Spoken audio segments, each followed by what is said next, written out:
से सरिता मीणा, वरिष्ठ कृषि पर्यवेक्षक अलई में पोस्टेड हूँ। तो आज मैं आपको कृषि विभाग की जो भी हमारी लेटेस्ट योजना चल रही है आपके लिए, किसानों के लिए, वो मैं आपको बताऊंगी।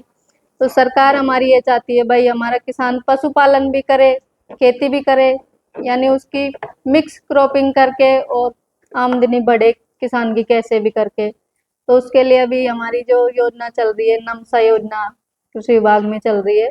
तो उसमें आपको क्या करना है, जैसे आपको पशुपालन भी करना है उसमें, तो पहले आपको पेड़ लगाने हैं उसमें। भाई पेड़ लगेंगे तो बारिश होगी, ठीक है, तो उससे भी आपको बेनिफिट होगा। तो उसमें 100 पौधे लगाने पड़ेंगे कम से कम आपको। उसके लिए फिर जैसे पशु रखोगे आप, तो पशुओं के लिए वर्मी बैड, यानी आप भाई पशु का गोबर है तो उसको फिर वर्मी कंपोस्ट में काम में लेना है आपको। वर्मी कंपोस्ट उस पे अनुदान दिया जाएगा, यानी वर्मी बेड बनानी होगी। उसकी साइज रहेगी 10-3-2, यानी 10 फीट लंबी बेड और 3 फीट चौड़ी और 2 फुट ऊंची। तो वो केचुआ का जो खाद होता है ना, गंडेड़ा, वो अलग से आते हैं, पर अपने बारिश के ये अलग रहते हैं और वो खाद के लिए अलग से आते हैं केचुए। तो उसके लिए अनुदान है एक। उसमें फिर साइलेज, जैसे अपने घर पे अपन अचार बनाते हैं, भाई सब्जी नहीं रहती कोई टाइम तो अपन अचार से खा सकते, ऐसे ही पशुओं के लिए होते साइलेज, यानी कभी भी खा सकते हैं उसको पशु को। तो साइलेज आ रहा है, चारा का बनाया जाता है। तो उसमें एक गड्ढा खुदेगा कच्चा 15 फुट का, 15 फुट लंबा और 3 फुट चौड़ा, 3 फुट गहरा। तो साइलेज के लिए फिर वो अलग से उसकी पॉलीथीन आती है एक, तो उसको रख के उसमें फिर हरा चारा बनाना है, अपन को पैक कर देना है उसको महीने 2 महीने के लिए। तो वो अचार की तरह तैयार हो जाएगा। तो जब भी अपनी मतलब भाई पशुओं को चारा की कमी है तो उस टाइम अपन खिला सकते हैं उसको। तो उस पे अनुदान है ना। तो एक इसमें फिर आपको कुट्टी की मशीन, भाई पशु आप रखोगे तो उस पे कुट्टी की मशीन भी आपको, चारा भी चाहिए कटिंग के लिए, तो उस पे भी जैसे आप कुट्टी की मशीन ले सकते हो, तो उस पे भी सब्सिडी है।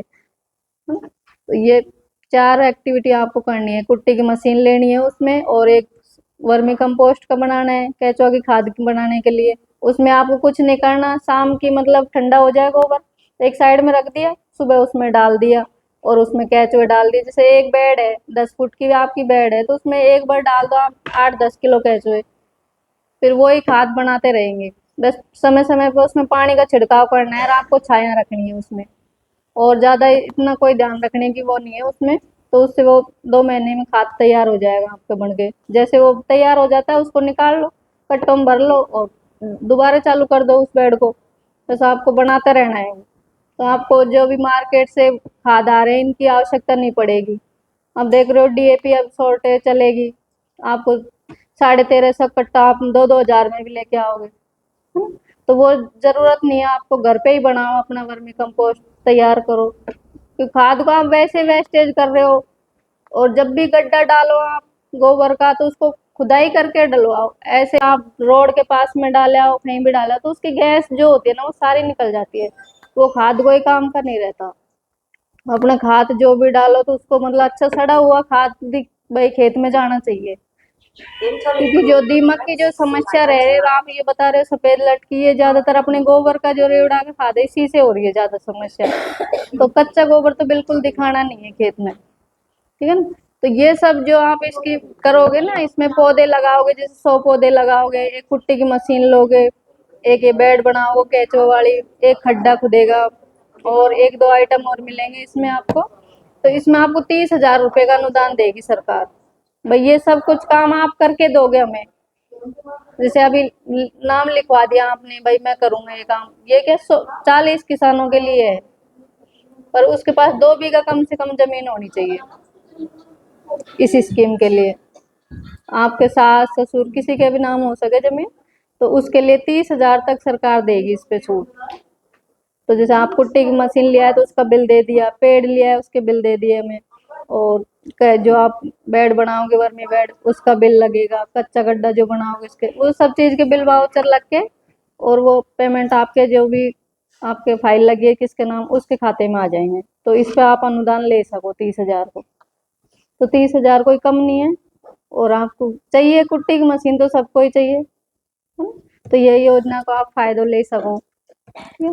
उसके बाद में अभी भाई सरकार ज्यादा से ज्यादा महिलाओं पे जोर दे रही है। तो आपके भी अगर घर में बेटियां है और उनको अगर आप एग्रीकल्चर दिलाना चाहते हो ना, तो उस पे भी छात्रवृत्ति अलग से देती है सरकार। एक तो मिलती है समाज कल्याण विभाग की तरफ से, और एग्रीकल्चर में अलग से मिलती है लड़कियों को। जैसे आपको कोई 11वीं में बच्ची है, तो वो एग्रीकल्चर अगर पढ़ाई ले रही है, तो उसको 15,000 रुपये, यानी 15,000 11वीं क्लास में, फिर 12वीं क्लास में 15,000 रुपये अलग से दिए जाते हैं। फिर जैसे आगे जाती है 12th के बाद में, जेट का एग्जाम होता है बीएससी के लिए, तो उसको क्लियर कर लेती है, तो जैसे बीएससी में उसका नंबर आ जाता है ना, तो फिर 25,000 रुपये दिए जाते हैं 4 साल के लिए, 25,000। तो उसमें मतलब उसकी पढ़ाई उसी के उससे हो जाती है, तुम्हें अलग से इतना कुछ नहीं लगाना पड़ता।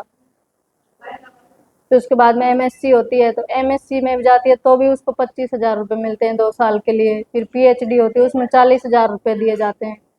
तो अगर एग्रीकल्चर कोई लड़की लेना चाहे तो ऐसे बताए भाई गाँव में जाके इसका ये बेनिफिट है। तो दिलाए, अच्छा स्कोप है एग्रीकल्चर में लड़कियों को, ऐसी कोई दिक्कत नहीं है जॉब की। तो अपनी लड़कियों को आप एग्रीकल्चर दिला सकते हो। और किसी को कोई